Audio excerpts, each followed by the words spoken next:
What could you do to improve yourself?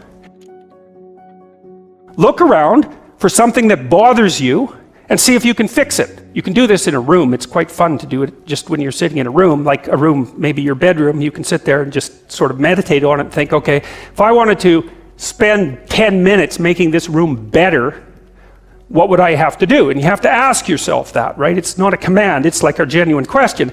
And things will pop out in the room that you like, there's a stack of papers over there that's kind of bugging you, and you know that maybe little order there would be a good thing, and there's some rubbish behind your computer monitor that you haven't attended to for like 6 months, and the room would be slightly better if it was a little less dusty and the cables weren't all tangled up the same way. And if you allow yourself just to consider the expanse in which you exist at that moment, there'll be all sorts of things that'll pop out in it that you could just fix.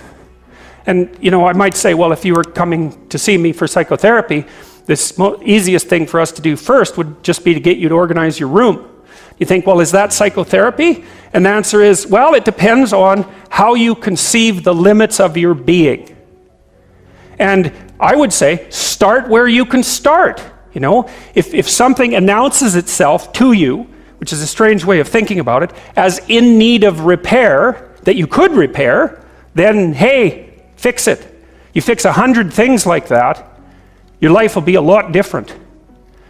I often tell people too, fix the things you repeat every day, because people tend to think of those as trivial, right? You get up, you brush your teeth, you have your breakfast, you have your routines that you go through every day. Well, those probably constitute 50% of your life. And people think, well, they're mundane, I don't need to pay attention to them. It's like, no, that's exactly wrong. The things you do every day, those are the most important things you do.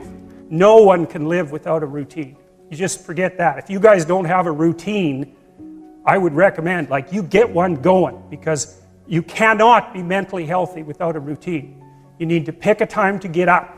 Whatever time you want, but pick one and stick to it, because otherwise you dysregulate your circadian rhythms and they regulate your mood. A schedule, that's a good thing, man. Your brain will thank you for it. It will stabilize your nervous system.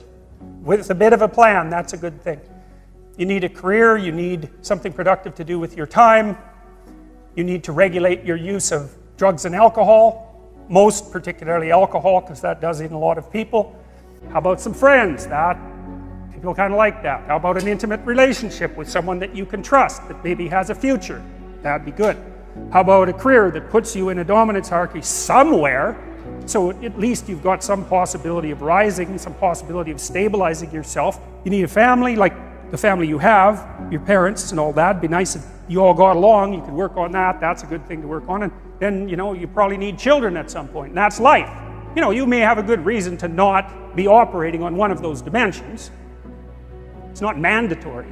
But I can tell you that if you're not operating reasonably well on 4, I think I mentioned 6, if you're not operating reasonably well on at least 3 of them, there's no way you're going to be psychologically thriving.